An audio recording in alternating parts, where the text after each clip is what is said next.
So you guys are going to see a video that's a bit spliced together. Some of it is from the Orange County Sheriff's Office. One of the only videos that hasn't been actually altered, probably because the deputies can't touch those cameras. They have to put them into a docking station, and that data is then transferred to their actual system. So they're not able to actually go in and alter it like they were able to with my body camera. But hey, so the funny thing is if you actually watch the video and if you have any clue on the statute and what's going on, one of the things you'll actually see is the two motormen that go into the intersection. They go in on a green light. I think they hit their horn like once or twice, and they leave on the same green light. The light never even cycles yellow or red at any time. So the only vehicles technically that are being blocked are the vehicles trying to make a left-hand turn. And the funny thing is, and we've said this before, and in fact we've said it multiple times to the judges that have thrown every ticket out ever since this business has started. And for some reason, I don't know why you guys aren't really getting it. My fans are, and I appreciate my fans. You guys are really putting it together, and some of you guys are actually figuring it out so much that I've even made comments where you should quit whatever you're doing and come down and help the state attorney's office. Maybe you can help them. But it's funny because and somebody in that works for Metro has said it, and it wasn't even me that said it. I'm not even going to take credit. He said it. It's funny. We're not the reason the intersection is blocked. If we weren't there, that intersection would still be blocked. That funeral would still be there going through that light. They have the right of way to continue to run that red light. So even if we weren't sitting there brightly dressed with all the flashing emergency equipment, that funeral would still be there. So technically you would still have to wait until the funeral goes by, per the law, per Florida statute. The only difference between us and funerals without us are funerals that without us in the intersection are hit on a regular basis because people get a green light and they don't understand why these cars are still running a red light. And or they're driving along, they see the green light and they just keep on cruising, and here they come and they T-bone somebody in an intersection because they have a green light and they don't understand why these cars are running the red light. Now, sure, not everyone is confused. A lot of people do know. But at the end of the day, do you want your family to find that one car that doesn't know that they have to actually wait or doesn't really understand it's a funeral that's going through? Because all they see is cars running the red light and they're cruising along, and then they hit your family member and kill somebody. You can Google it. You guys are great Googlers. Google it all you want. That happens throughout the United States all the time. The only time it doesn't happen is under funeral escorts, where there's companies that escort the funeral. So again, what you're going to see is the escort guys go in on a green light, the same green light, they leave. So they didn't even hold it through a whole traffic light cycle. So ultimately, at no time were they holding anything or impersonating a police officer. The funny thing is while they're there doing that escort, there happened to be an Orange County deputy hiding in the bushes. Not only was he hiding in the bushes, but he had very good, accurate information from the snitch that they were using, Stephen Negron. He had already called them and advised them that we were coming down that road. And see, here's a very good point that you guys need to know. One of the things that nobody has put together yet is in Sergeant Vidler's statement. It states that he received a call from dispatch, who received a call from a concerned citizen saying that there was a funeral escort company providing a funeral escort. So he was responding to a call from dispatch from a concerned citizen. Well, that's interesting because the intersection Wallace and Dr. Phillips Boulevard is rightfully so in Orange County's jurisdiction. However, the church where that service started from is in the city's jurisdiction. And had somebody called 911 per, like he said in the statement, that 911 call would have been routed to the Orlando Police Department. And the Orlando Police Department would have received the call. And the Orlando Police Department would have sent a unit out to respond to the incident of motorcycle men looking like law enforcement doing a funeral escort. Because it started all in Orlando jurisdiction. So for those that don't know, I hope that my firefighters, police officers that are kind of on my side will put in the comments and explain to people, especially the dumb ones who just believe whatever they see on the internet, that when you dial 911 on those really cool phones they call smartphones, if you're in somebody's jurisdiction, that 911 call goes to that agency. If you're in somebody else's jurisdiction, when you call 911, the GPS locator on your phone is amazingly smart enough to make sure that when you dial 911, it goes to that agency.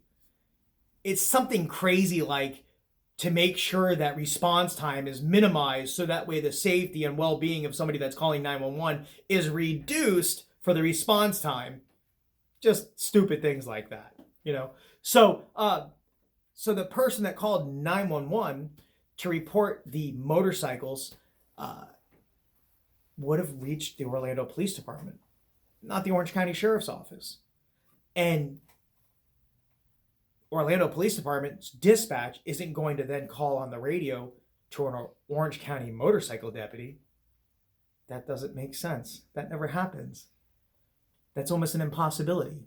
Now, if they're on intercity channel and they're talking to each other and things of that nature, then sure. But Orlando Dispatch isn't going to contact an Orange County motorcycle deputy, which is coincidental that he happened to be at the corner of Wallace and Dr. Phillips Boulevard at the time that funeral was running. So this funeral starts in Orlando, and then it happens to go through Dr. Phillips and Wallace. And I don't know about you all, but have you ever called the police before?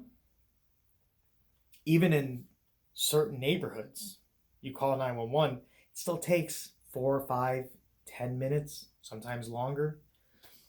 And this wasn't an emergency call. This was, hey, I just see some guys here doing a funeral. Maybe you should look into it. At least that's the story on the charging affidavit.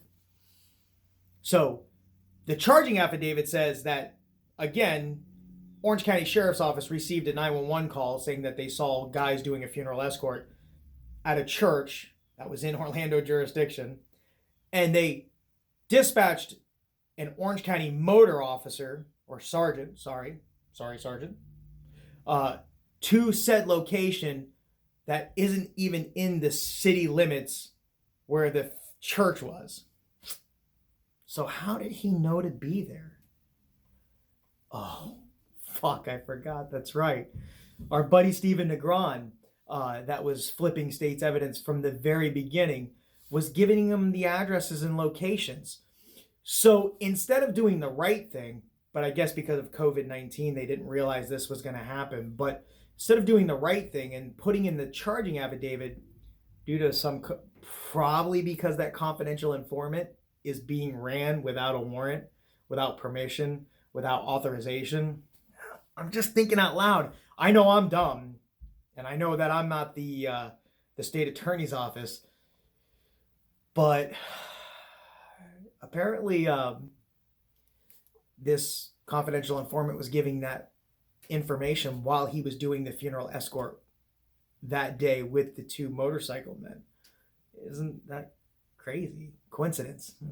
So anyways, so while this Orange County deputy was standing in the bushes and watching this and recording all of this, conveniently recording everything, it's crazy how their body cameras work when they want to record. And Sergeant DeStefano's body camera just happened to stop recording the day of the traffic stop in Windermere, only 3 hours into his shift.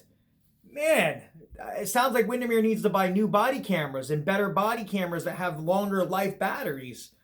It's amazing. But anyways, back to what I was saying.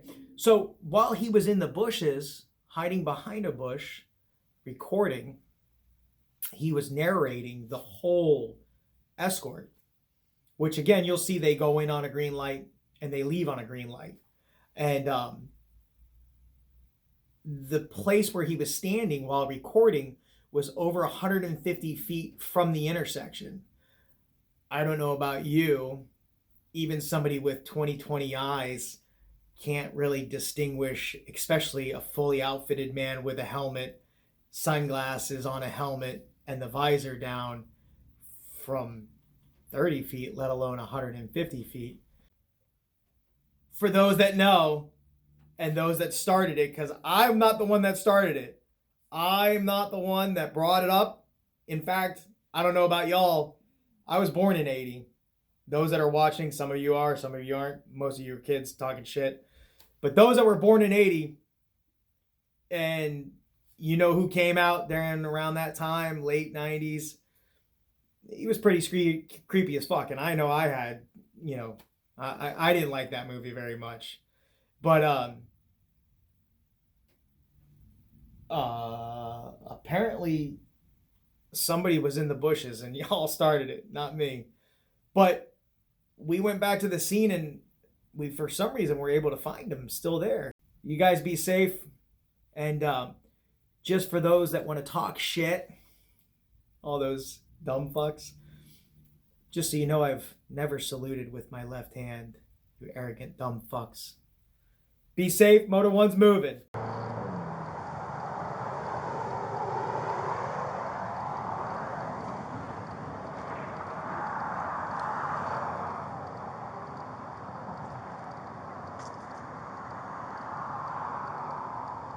Oh! Oh! If I can see him coming.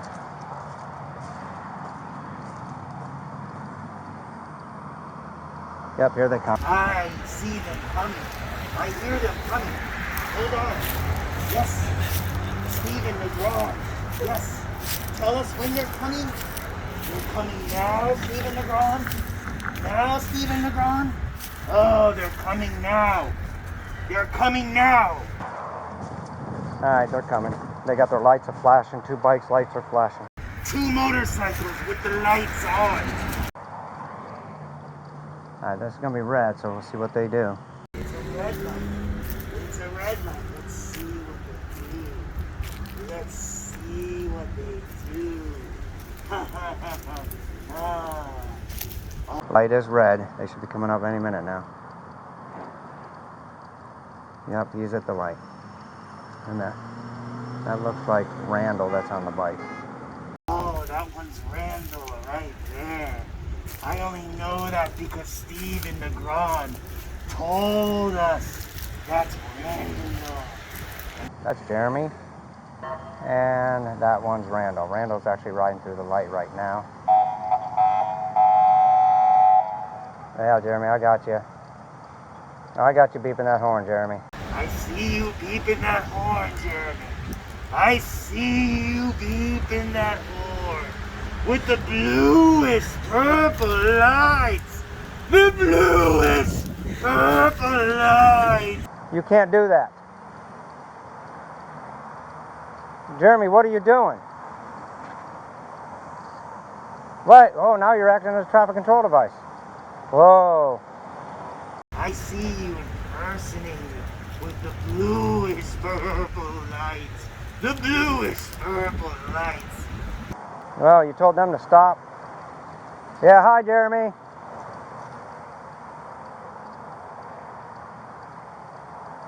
Whoa. Huh. You cannot. Why are you blocking the eastbound traffic? You're blocking the eastbound traffic, Jeremy. You can't do that. Wow.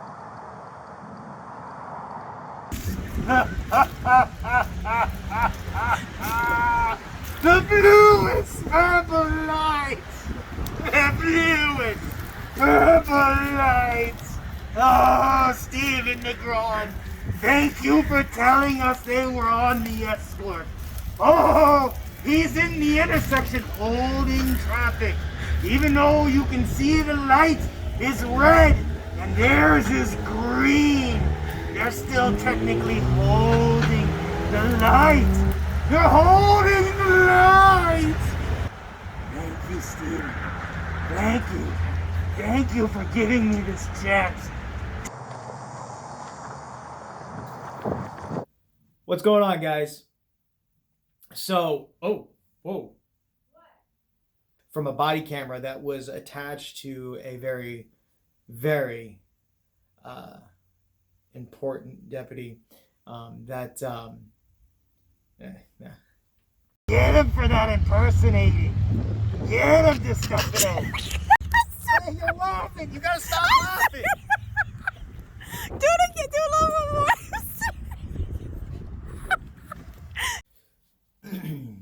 So today you're going to see a video, and the video is spliced together, and you're going to see a very important.